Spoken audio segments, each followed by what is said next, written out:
everyone, welcome to this video from TDC Development Applied to English Language Teaching. This video is about specific competencies from the Digital Competencies for Educator Framework and the digital resources to foster receptive skills. My name is Joan Steven Peña and let's start. I belonged to the team 3 and I had to looking for information and answer the two formulated questions. The questions were: how can educators use the digital content creation competence to design engaging and interactive materials that support the development of receptive skills? And 2. In what ways can digital storytelling platforms be used to assess students' comprehension skills as outlined in the Digital Competencies of Educators Framework?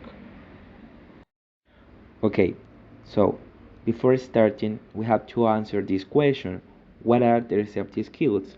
We have two mainly categories: reading and listening, and many sub-skills of each one.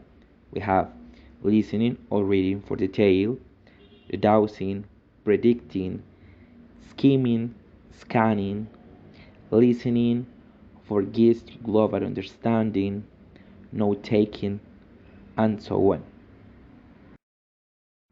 The first question says, how can educators use the digital content creation competence to design engaging and interactive materials that support the development of receptive skills? But what is a digital competence creation about? This is a competence that is useful to incorporate learning activities such as tasks, assignments, and assessment. And it's important to allow the student express themselves through modify or create material. Also, this digital content creation explain us how to use correctly the copyright, the licenses, and how to reference sources. This digital content creation competence can be also a powerful tool for us as English teachers to design engaging and interactive materials, but not only that, it is also important to support the development of receptive skills, as I said previously, reading and listening. To foster reading, there are some activities as the interactive ebooks. We can create or use existing interactive ebooks that include deep questions, visual aids, plot twists, skimming and scanning strategies, and predicting tales. But this not only makes reading more engaging, but also supports comprehension and vocabulary acquisition. At the same time, students could create new, original, and relevant content and knowledge related with those ebooks and by themselves. Another important activity is the digital scavenger hunts. Design those activities where students must read online articles or digital library resources to find top class. Also could be encouraged close reading and teaches students how to navigate and content effectively. Also, another important activity is the blogging.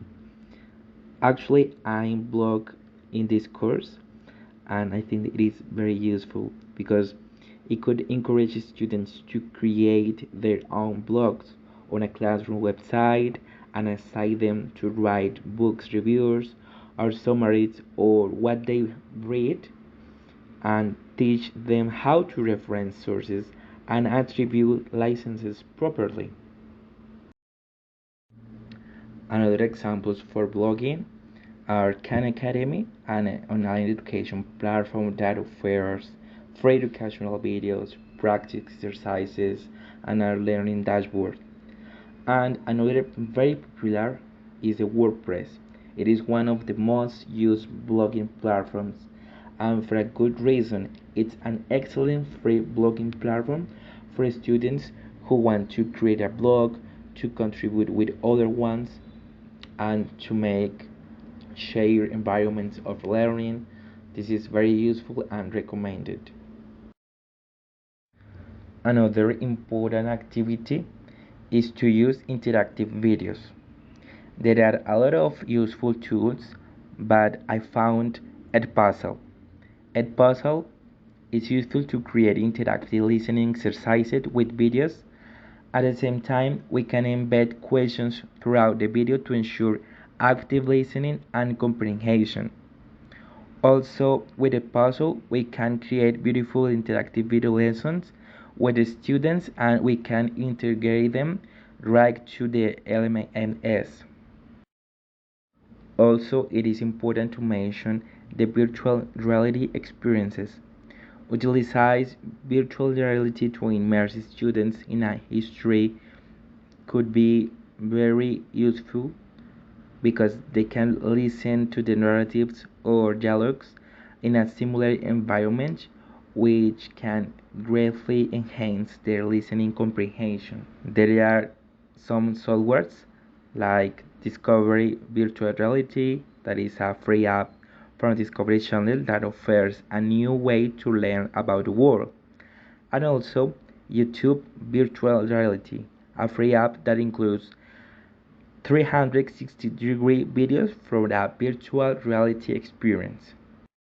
Incorporating digital content creation in teaching receptive skills not only makes learning more interactive but also prepares students for a digital world where content creation and copyright understanding are essential skills.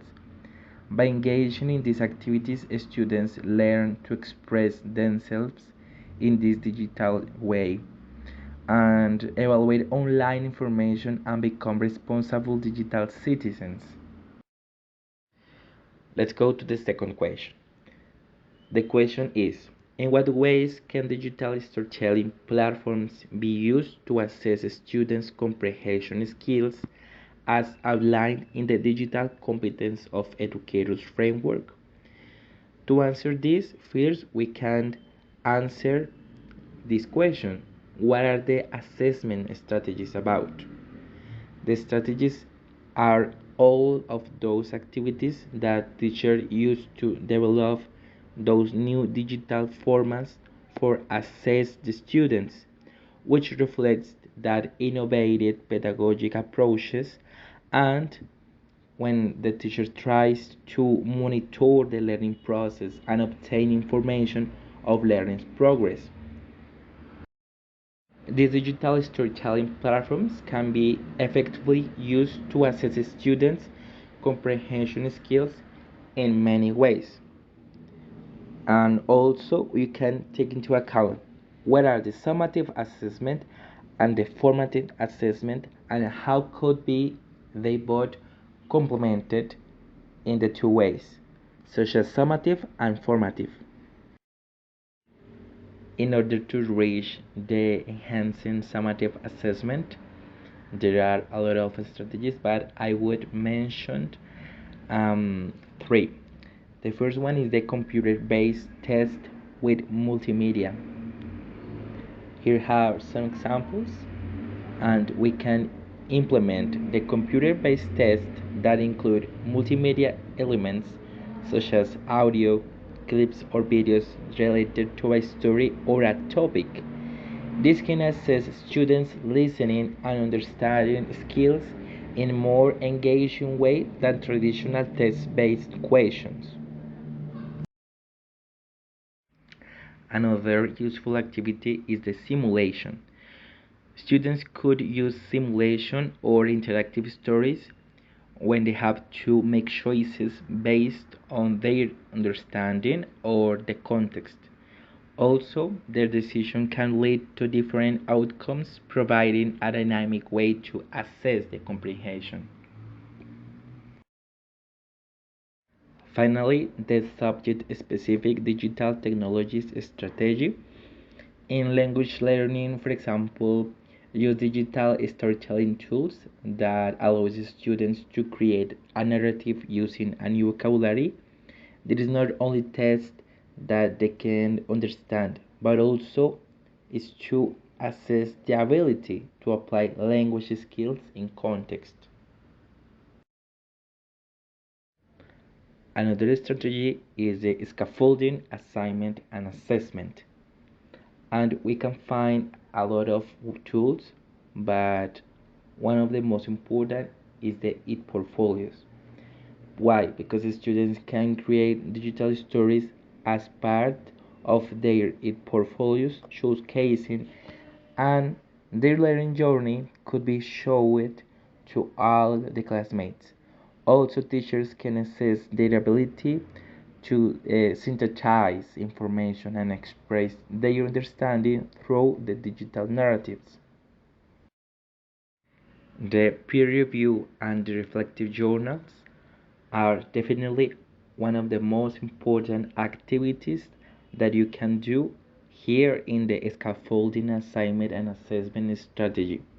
Why? With the peer review can incorporate in a digital storytelling project, students then can give and receive feedback on their digital stories, which helps them to develop that critical thinking and analytical skills. In the other side, with the reflective journals, the students could encourage to maintain those digital reflective journals where the narratives their learning experiences and can be valuable tool for assessing their reflective and comprehension skills over time. The last strategy that I found is the variety of assessment formats because there are a lot. I want to mention three of them: the public service announcement, the virtual tours, and the historical character interviews. The public service announcements. In this strategy, students can create digital stories in the form of a public service announcement, and they can demonstrate their understanding of societal issues and their ability to convey message effectively. In the virtual tours, the students can create virtual trips of historical places or events that they have studied, narrating the significance of the meaning of that trip and their insights in order to be creative and the ways to assess their own understanding. And finally, with the historical character interviews, the students can simulate these interviews with historical figures showcasing their graphs or historical events and perspectives.